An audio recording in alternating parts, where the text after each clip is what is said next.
কোরবানি আরবি শব্দ কুরবুন থেকে উস্গত। এর অর্থ হলো নৈকট্য লাভ করা, নিকটতর হওয়া। কোরবানির দ্বারায় নৈকট্য, বান্দার নৈকট্য লাভ হয়, আল্লাহ তাআলার নিকটবর্তী হওয়া যায়। সেটা কি? কোরবানি। কোরবানি, এই কোরবানির প্রথা মানব জাতির আদি পিতা হযরত আদম আলাইহিস সালামের দুই পুত্র হাবিল এবং কাবিল থেকে শুরু হয়েছে। হাবিল এবং কাবিলের কোরবানি মানব ইতিহাসের সর্বপ্রথম কোরবানি। সর্বপ্রথম কোরবানি কি? হাবিল এবং কাবিলের কোরবানি সর্বপ্রথম মানব ইতিহাসের হলো সর্বপ্রথম কোরবানি। আল্লাহ তাআলা কোরআন কারীমের 5 নম্বর সূরা সূরাতুল মাইদার 27 নম্বর আয়াত থেকে 31 নম্বর আয়াত পর্যন্ত তাদের ঘটনা সুন্দরভাবে বর্ণনা করেছেন। আল্লাহ তাআলা রসুলকে বলছেন, ওয়াতলু আলাইহিম নাবা আপনি আদম বিল হক। হে রসুল, আপনি আহলে কিতাবদেরকে আদমের দুই পুত্রদ্বয় হাবিল এবং কাবিলের ঘটনা সঠিকভাবে সুন্দরভাবে তাদেরকে শুনিয়ে দাও। হাবিল এবং কাবিল তারা সর্বপ্রথম কোরবানি করেছিল। এর পূর্বে একটা ইতিহাস আছে, সেই ইতিহাস হলো তারাই হচ্ছে প্রথম মানব। আল্লাহ তাআলা আদম আলাইহিস সালামকে যে সন্তান দিয়েছিলেন, সেই সন্তানগুলো প্রত্যেক বছরে জোড়ায় জোড়ায় হতো। আদম আলাইহিস সালামের সন্তানগুলো জোড়ায় জোড়ায় হতো, একটা ছেলে একটা মেয়ে। পরের বছরে একটা ছেলে একটা মেয়ে, তারপরের বছরে একটা মেয়ে একটা ছেলে, এইরকম জোড়ায় জোড়ায় সন্তান ভূমিষ্ঠ হতো। এখন আমরা যেমন দুর্গাপুরবাসী বিবাহ দেয় হচ্ছে আপনার ধরেন গোপালপুর, খিয়ারপাড়া, এদিকে ভেন্ডাবাড়ি, বিভিন্ন জায়গায় বিবাহ দেয়। তখন তো এরকম ছিল না, তখন তারাই তো প্রথম মানব। এখন তাদের বয়স যখন হয়ে গেছে, জোয়ান হয়ে গেছে, এখন কি করবে? আল্লাহ তাআলার হুকুম হয়েছে যে আদম আপনার সন্তানদের বিবাহের ব্যবস্থা করেন। কিভাবে? আল্লাহ তাআলা বললেন যে কাবিল হলো বড় ভাই আর হাবিল হলো ছোট ভাই। আল্লাহ তাআলা হুকুম করেছেন যে কাবিলের সাথে যে মেয়ে হয়েছে এই মেয়েটার দিয়ে হাবিলের বিবাহ দিতে হবে, আর হাবিলের সাথে যে মেয়ে হয়েছে এটার সাথে কাবিলের বিবাহ দিতে হবে, উলট পালট। কিন্তু এখানে কাবিলের সাথে যে মেয়ে হয়েছিল যমজ, ওই মেয়েটা হলো সুন্দরী। আর হাবিলের সাথে যে মেয়েটা হয়েছিল এই মেয়েটা হলো কুৎসিত, চেহারা তেমন ভালো না। এখন কাবিল তার বাবাকে বলে যে বাবা, আপনি আমার সাথে কেন জুলুম করতেছেন? আমার সাথে যে মেয়ে হয়েছে মেয়েটা হলো সুন্দর, সে তো আমার সাথেই হয়েছে, তা আমার সাথে বিবাহ দিলে সমস্যা কি? আদম আলাইহিস সালাম বলতেছেন এটি হলো আল্লাহর হুকুম, আল্লাহর হুকুম অমান্য করা যাবে না। কারণ একবার আল্লাহর হুকুম অমান্য করার কারণে জান্নাত থেকে তাকে বের করে দেওয়া হয়েছে। অনেক দিন কাদার পর আল্লাহ তাআলা তার দোয়া কবুল করে। কাবিল কোনোভাবেই মানে না। তখন আদম আলাইহিস সালাম তাদেরকে বললেন যে তোমরা কোরবানি করো। কি করো? কোরবানি করো। হাবিল সে ছিল রাখাল, সে সুন্দর একটা দুম্বা কোরবানি করে পাহাড়ে রেখে আসে। আর কাবিল সে ছিল হলো চাষি, সে চাষাবাদ করত। সে কিছু ধানের শীষ সেই পাহাড়ে রেখে আসে। ওই জামায় একটা নিয়ম ছিল যে আমার কোরবানিটা কবুল হয়েছে কিনা এইটা একটা আগুন এসে পুড়িয়ে দিয়ে যাবে। আগুনটা যার জিনিসগুলো পুড়িয়ে দিয়ে যাবে বুঝবেন যে তার কোরবানিটা কবুল হয়েছে। কিন্তু আলহামদুলিল্লাহ আমাদের জামানা যদি এইরকম হতো তাহলে আমরা কি গোস্ত খাইতে পারতাম? পারতাম না। এটা আল্লাহ পাকের নিয়ামত না? সকলে আলহামদুলিল্লাহ বলে। আল্লাহ পাকের নিয়ামত। হাবিল কাবিল দুইজনে রেখে আসলো। এখন কিছুক্ষণ পর আল্লাহ তাআলার পক্ষ থেকে আগুন এসে হাবিলের সেই দুম্বা, সেই গোস্তগুলো পুড়িয়ে দেওয়া যায়। সুবহানাল্লাহ। তার মানে হাবিলের কোরবানি আল্লাহ তাআলা কবুল করেছেন। এখন কাবিল এই দেখে রাগান্বিত হয়ে গেল। তখন কাবিল বলল, ও আল্লাহ, আমি অবশ্যই তোমাকে হত্যা করব। বড় ভাই ছোট ভাইকে বলতেছে আমি অবশ্যই তোমাকে কি করব? হত্যা করব। রাগান্বিত হয়ে গেছে, কারণ তার ওই মেয়ের সাথে বিবাহ হওয়ার কথা ছিল কিন্তু হলো না। আল্লাহ তাআলা হাবিলের কোরবানি কবুল করেছেন। তখন হাবিল কি বললেন জানেন? হাবিল বলছেন, ক্বালা ইন্নামা ইয়াতাকাব্বালুল্লাহু মিনাল মুত্তাকিন। আল্লাহু আকবার। হাবিল বললেন, বড় ভাই, আল্লাহ তাআলা সকলের কোরবানি কবুল করেন না, একমাত্র যারা তাকওয়াবান, আল্লাহরে ভয় করে, আল্লাহরে ভয় করে যা কিছু করে, কেবলমাত্র তাদের কোরবানি আল্লাহ তাআলা কবুল করে। বলুন সুবহানাল্লাহ। হাবিব বললেন, আল্লাহ তাআলা একমাত্র যারা তাকওয়াবান মুত্তাকি তাদের কোরবানি, তাদের আমলই আল্লাহ তাআলা কবুল করেন। এই আয়াত থেকে একটা শিক্ষা হলো যে আল্লাহ পাক যারা তাকওয়াবান, আল্লাহরে ভয় করে কোরবানি দিবে, আল্লাহ পাক তাদের কোরবানি কবুল করবে, তাছাড়া অন্য কারো কোরবানি কবুল করবেন না। এখন সামনে আমাদের কোরবানি, এই কোরবানিটা এখন আমাদের বিভিন্ন উদ্দেশ্য থাকে, বিভিন্ন নিয়ত থাকে। অনেকেরই নিয়ত হলো যে আমার মেয়ে আছে, মেয়েদের বিবাহ দিয়েছি, এখন জামাইয়ের বাড়িতে গোশত পাঠাইতে হবে, অথবা আত্মীয় স্বজনকে দাওয়াত দিতে হবে, তো ঈদের পরে তো আমার গোশত কিনাই লাগবে, বাস চাইতে আর কিছু টাকা মিশন দিয়ে একটা কোরবানি দেই, এরকম উদ্দেশ্য থাকে না? এরা আমরা কিন্তু শুনেছি, এই জন্য বলি এই যে একটা উদ্দেশ্য। আরেকটা নিয়ত হলো যে কোরবানির দিনে বিভিন্ন জায়গায় অনেকে বাড়িতে গোশত থাকবে, আর আমার বাচ্চাগুলো কান্নাকাটি করবে, এটা কেমন হয়, কোরবানি দেই। আরেকটা হলো, আরেকটা আমরা বাংলাদেশের মানুষ একটা কোরবানি করি, তা হলো যে অনেকের টাকা তুলেছি 8,000 করে অথবা 10,000 টাকা করে। এখন বলতেছে যে এই 10,000 টাকা দিয়ে তেমন গরু হবে না, আর এই গরুর তেমন গোশত হবে না, ভাগে অল্প করে গোশত পড়বে, অস্থায়ী 2,000 টাকা একটু বাড়ি দিয়ে ভালো চা একটা গরু নিয়ে তাহলে গোশত বেশি পাওয়া আছে না? বলেন, তাহলে এই সমস্ত নিয়ত যদি আমাদের ভিতরে থাকে তাহলে কি কোরবানি কবুল হবে? আরেকটা বাংলাদেশে দেখি, তা হলো যারা ধনী শ্রেণী মানুষ, তারা 15 লক্ষ, এদের গাবতলি বিশাল হাট লাগে, 15 লক্ষ 20 লক্ষ টাকা দিয়ে গরু কেনার পরে মাথায় আপনার সেই গলায় মালা, মাথায় সেরকম একটা পতাকা দেয়, দিয়ে একদম গোটা মহল্লা ঘুরে নিয়ে বেড়ায়, কে অমুক তালুকদার গরুটা ক্রয় করেছে, কত দিয়ে? এই যে 15 লক্ষ 20 লক্ষ টাকা দিয়ে। তাহলে বলেন তো এটা কি আল্লাহ খুশি করার জন্য না লোক দেখানোর জন্য? কি দেখানোর জন্য? হযরত ইব্রাহিম আলাইহিস সালাম তিনি কি তার ছেলেকে গলায় দড়ি লেগে এরকম করে মহল্লা মহল্লা ঘুরে বেড়াচ্ছেন নাকি? যে আমি আল্লাহ হুকুম হয়েছে, আমি আল্লাহ খুশি করে করতেছি। তাহলে বলেন আমাদের কোরবানি কি, তাদের কোরবানি কি ছিল? আল্লাহ তাআলা বলছেন যে যারা তাকওয়াবান একমাত্র তাদের কোরবানি কবুল করেন। আল্লাহ তাআলা অন্য জায়গায় বলতেছেন, লা ইয়ানালাল্লাহু লুহুমুহা ওয়ালা দিমাউহা ওয়ালাকিন ইয়ানালুহুত তাকওয়া মিনকুম। আল্লাহ তাআলা আয়াতের মধ্যে বলছেন, মানুষ যে কোরবানি করে, এই কোরবানির গোশত, রক্ত, পা, হাড্ডি, মাথা যেগুলো নিয়ে আমরা ঝগড়া করি, আল্লাহ তাআলা বলছেন ওই কোরবানির কোনো কিছুই আমি আল্লাহ তাআলার কাছে পৌঁছে না, আমার কাছে পৌঁছে একমাত্র শুধুমাত্র তোমাদের অন্তরের তাকওয়া। সুবহানাল্লাহ। আল্লাহ পাক বলতেছেন সূরা হজের 37 নম্বর আয়াত, আল্লাহ পাক বলতেছেন তোমরা যে কোরবানি করো, এই কোরবানির গোশত, রক্ত, মাথা, পা, হাড্ডি কিছুই আমার কাছে আসে না, আমার কাছে পৌঁছিবে শুধু তোমাদের তাকওয়া।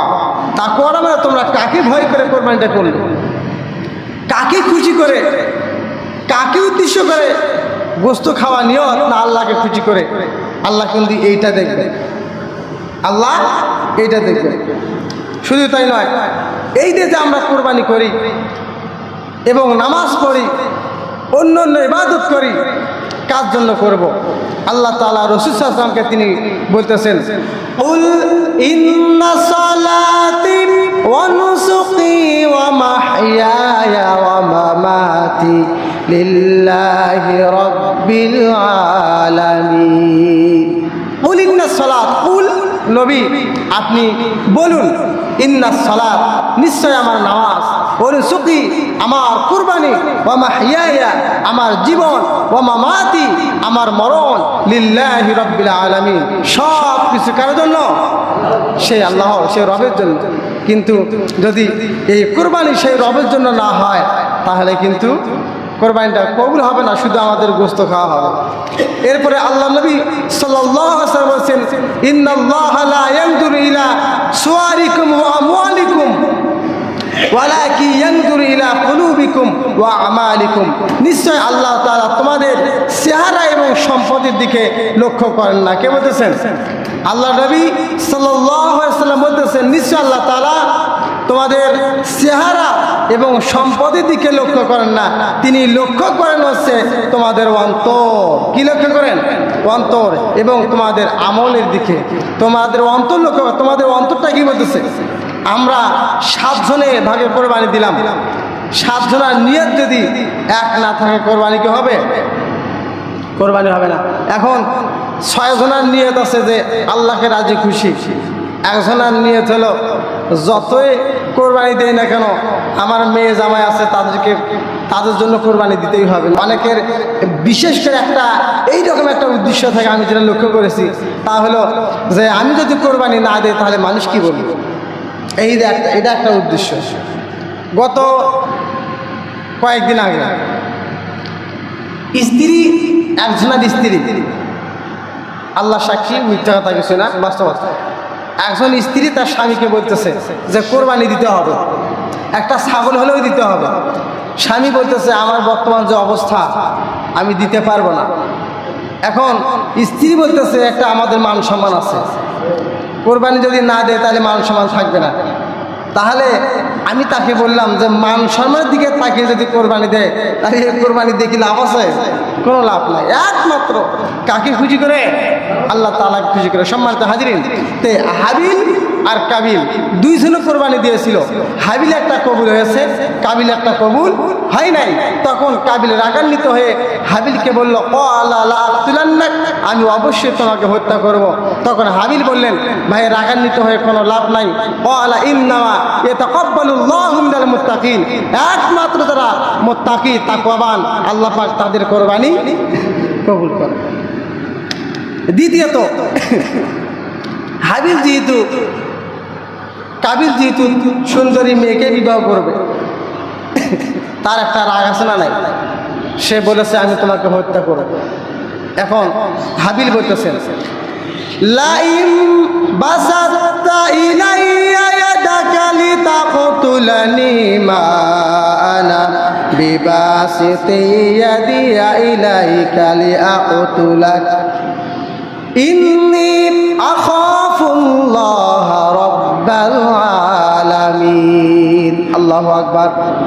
হাবিল বলতেছেন তুমি যদি আমাকে হত্যা করার জন্য তোমার হাতটা আমার দিকে প্রসারিত করো, আমার দিকে যদি তোমার হাতটা বাড়াও তাহলে আমি তোমাকে হত্যা করার জন্য তোমার দিকে আমার হাত বাড়াবো না। ছোট ভাই বড় ভাইকে বলতেছে, কোরআনের ঘটনা, সূরা মাইদা 27 নম্বর আয়াত থেকে শুরু। তা হাবিল বলতেছে ভাই তুমি যদি আমাকে হত্যা করার জন্য তোমার হাতটা বাড়াও, আমার গায়ে হাত তোলো, আমাকে মারো, তাহলে আমি তোমাকে হত্যা করার জন্য, তোমাকে মারার জন্য আমার হাত তোমার দিকে বাড়াবো না। কেন?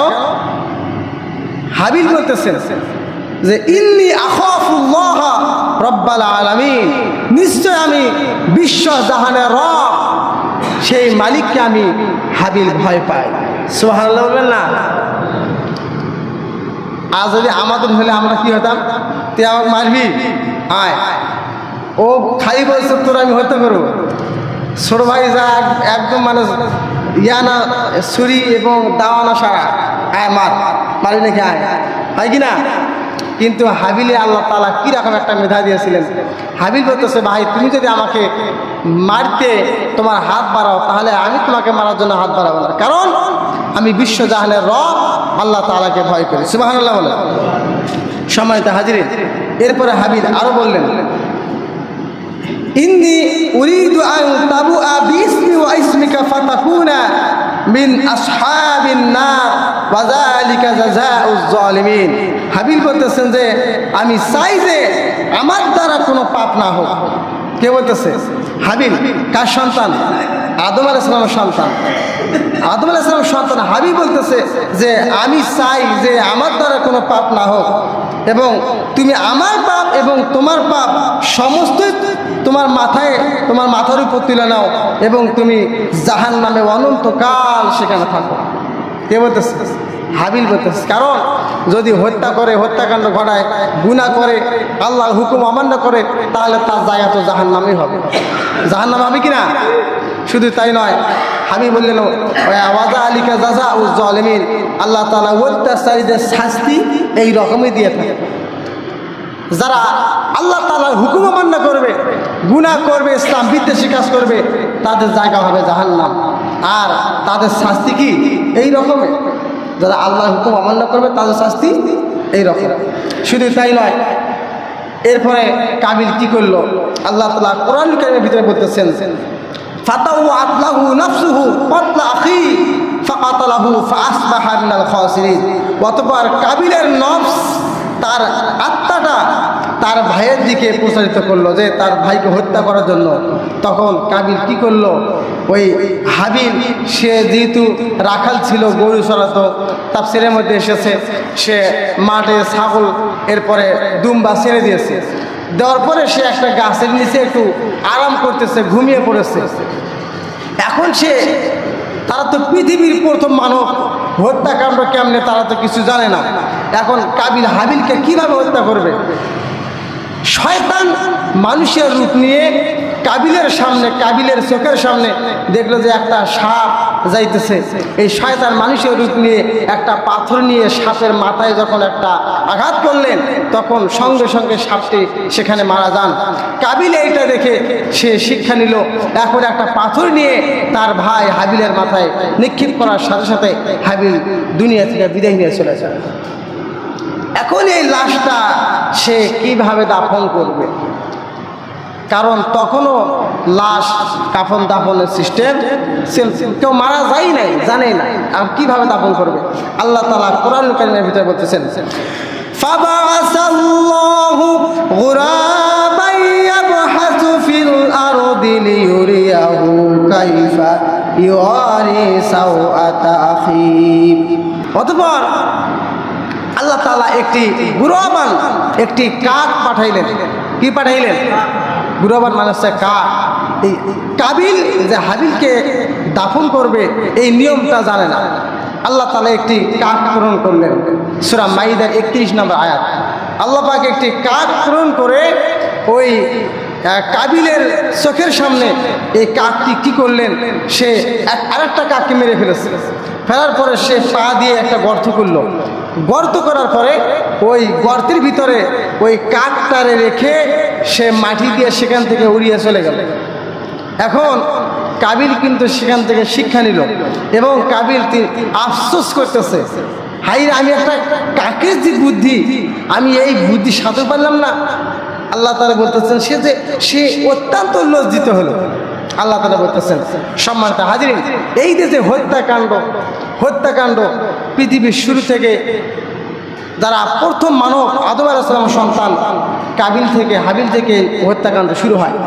দ্বিতীয়ত এই যে কোরবানি, সর্বপ্রথম মানব হাবিল এবং কাবিল থেকেই শুরু হয়।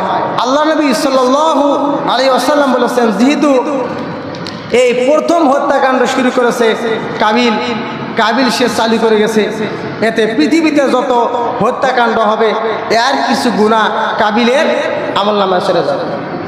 এই জন্য হত্যাকাণ্ড, এই হত্যা আজকে আমাদের দেশে কিন্তু প্রচুর পরিমাণে হত্যা বেড়ে গেছে। আজকে যুবকের পানার তলে লাশ, এইদিকে পুকুরে, আপনার হচ্ছে গাছের নিচে মানে মারার পরে গাছে ফাঁস দিয়ে রেখেছে, বিভিন্ন জায়গায় বস্তায় মানে মারার পরে বস্তায় রেখে একদম মানে বাঁধার পরে নদীতে ফেলে দিয়েছে। এইরকম বিভিন্ন রকম লাশ কিন্তু আমাদের দেশে প্রচুর পরিমাণে। এমন কোনো দিন নাই যে মৃত্যু নাই, এমন কোনো দিন নাই যে মানুষকে হত্যা করতেছে না, কিন্তু এগুলা থাকবে কিয়ামত পর্যন্ত।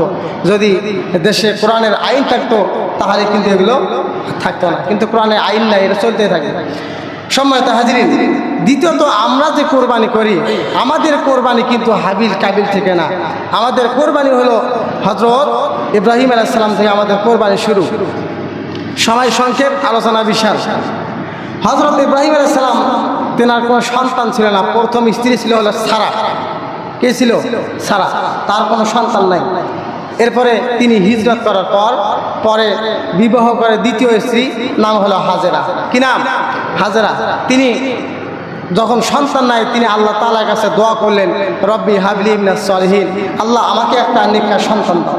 কি সন্তান? নেককার সন্তান দাও। তখন আল্লাহ তাআলা তার দোয়া কবুল করে ৮৬ বছর বয়সে আল্লাহ তাআলা তাকে সন্তান দান করেছেন। সুবহানাল্লাহ। ইব্রাহিম আলাইহিস সালামের বয়স ৮৬ বছর, আর হাজেরা বয়স হলো ৭৬ বছর। ১০ বছর ডিফারেন্স।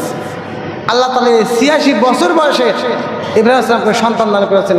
সে সেইরকম একজন নবী ছিলেন, আল্লাহর বন্ধু ছিলেন, তাকে সন্তান দান করেছেন কত বছরে? জোরে বলেন।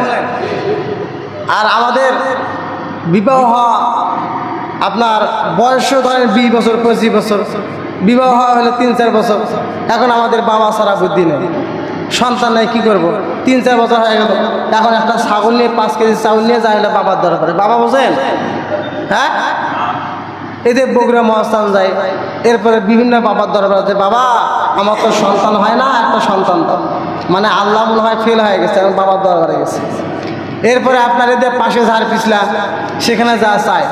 ঝাড় পিছলা একটা কাঁঠালের গাছ আছে, সেখানে কাঁঠালের পাতা চাবে চাবে খায় বকরির মতো।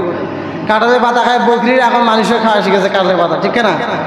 তো এই যে আমাদের যে সন্তান চাওয়া, আল্লাহ পাক নিজেই কিন্তু শিখিয়ে দিয়েছেন যে এইভাবে সন্তান চাও, আমি আল্লাহ তাআলা তোমাকে দিয়ে দিই। কিন্তু আমরা সন্তান চাওয়ার যে একটা আয়াত আছে, আমরা কিন্তু এটা জানি না। শোনেন, একটা উদাহরণ দিন। আমার এনআইডি কার্ডের সমস্যা ছিল। আমার সার্টিফিকেটের বয়স আলাদা আর আইডি কার্ডের বয়স আলাদা। এখন এটা সংশোধন করতে হবে। আমি গেছি হলো রংপুরে সংশোধন করার জন্য, কিন্তু বলতেছে হুজুর এটা সম্ভব না, বয়স অনেক ডিফারেন্স, চলে যান, হবে। কত কাহিনী। বললাম স্যার দেন, দোয়া করবো আপনার জন্য, আপনার উপর একটা ভালোবাসা থাকবে। কত কাহিনী বলার পরে বলতেছে ঠিক আছে। আমার যে অবস্থা, প্রায় 6 বছর ডিফারেন্স। অন্য কোনো মানুষ হলে প্রায় অনেক টাকা লাগতো। তে বেচারা অনেক মহব্বত করলেন, করার পরে বলতেছে ঠিক আছে একটা দরখাস্ত নিয়ে এসো, যে ভুলক্রমে হয়ে গেছে। দরখাস্ত নিয়ে গেলাম, উনি বলতেছে এই ভুলগুলো আছে, এগুলো হবে না, এটা আবার সংশোধন করতে হবে। উনি নিজেই দরখাস্ত লিখলেন, লেখার পরে বললেন যে এইভাবে আবার কম্পিউটার থেকে টাইপ করে নিয়ে এসো। কম্পিউটার নিয়ে গেলাম, যাওয়ার সাথে সে সাথে সাথে গ্রহণ করলো। তার মানে সে বুঝেছে আমি যেভাবে দিয়েছি সে সেভাবে নিয়েছে। এটা দেখার কোনো সময় আছে? সময় নেই। আল্লাহ তাআলা এইরকম তিনি নিজে বান্দাকে দরখাস্তটা বলেছেন যে এইভাবে দরখাস্তটা আমার কাছে করো, তাহলে আমি দিয়ে দিই। এইভাবে দরখাস্তটা আল্লাহর কাছে করলে আল্লাহ অবশ্যই সন্তান কিন্তু দেবে। কিন্তু যেভাবে দরখাস্ত আল্লাহর কাছে করার দরকার আমরা সেইভাবে করি নাই, তাহলে তো দরখাস্ত ঘুরে দেবে কি না? তো সেইভাবে চাইতে হবে আল্লাহ কাছে। যাদের সন্তান নাই আল্লাহর কাছে দোয়া করবো, রব্বি হাবলি মিনাস সলিহিন, আল্লাহ আমাকে নেককার সন্তান দান করো। সময় নাই, আল্লাহ তাআলা ইব্রাহিম আলাইহিস সালামকে সন্তান দান করলেন। সুবহানাল্লাহ। কি সন্তান জানেন? আল্লাহ তাআলা বলেছেন ফাকাশাফনাহু বিগুলামিন হালিম, ফাবাশশারনাহু বিগুলামিন হালিম, আমি তাকে একটা ধৈর্যশীল এবং বুদ্ধিমান সন্তান তাকে আমি দান করলাম। সুবহানাল্লাহ। এটা বিশাল ঘটনা। ইব্রাহিম আলাইহিস সালামকে যখন বয়স 13 বছর, তাকে নিয়ে আসলেন। আল্লাহ তাআলা হুকুম হলো, স্বপ্নে দেখাইলেন। ইব্রাহিম আলাইহিস সালাম তাকে কোরবানি করতে গেলেন, কিন্তু আল্লাহ তাআলা তার যে এটা যে পরীক্ষা ছিল, আল্লাহ তাআলা কোরআনে কারিমে বলেছেন যে নিশ্চয় আমার এটা 21 মাসের একটা পরীক্ষা ছিল। সেই পরীক্ষায় ইব্রাহিম আলাইহিস সালাম কী করেছেন? পাশ করেছেন। আমাদের সন্তানদেরকে বললে তারা মারতো দৌড়, তোমার মতো বাবার আমার দরকার না। কিন্তু এটা একটা সেই রকম পরীক্ষা ছিল, সেই পরীক্ষাও ইব্রাহিম আলাইহিস সালাম কিন্তু পাশ করেছেন। সম্মানিত হাজিরিন, তো এই জন্য ইব্রাহিম আলাইহিস সালাম এইটা বুঝিয়েছেন যে আল্লাহ তাআলার ভালোবাসা, আল্লাহ তাআলা রাজি খুশি করতে গেলে আমার সন্তান আমার কাছে কিছুই নয়। কারণ সন্তান তার নাই, ৮৬ বছর পর একটা সন্তান, সেই সন্তানকেও আল্লাহ তাআলা বলছে কোরবানি দাও। এ আসছে বড় পরীক্ষা কি আছে? নাই। আল্লাহ তাআলা আমাদের সকলকে এই কোরবানি সহিভাবে সুন্দরভাবে যেন আমরা করতে পারি সেই তাফিদান করে সকলে বলে আমিন।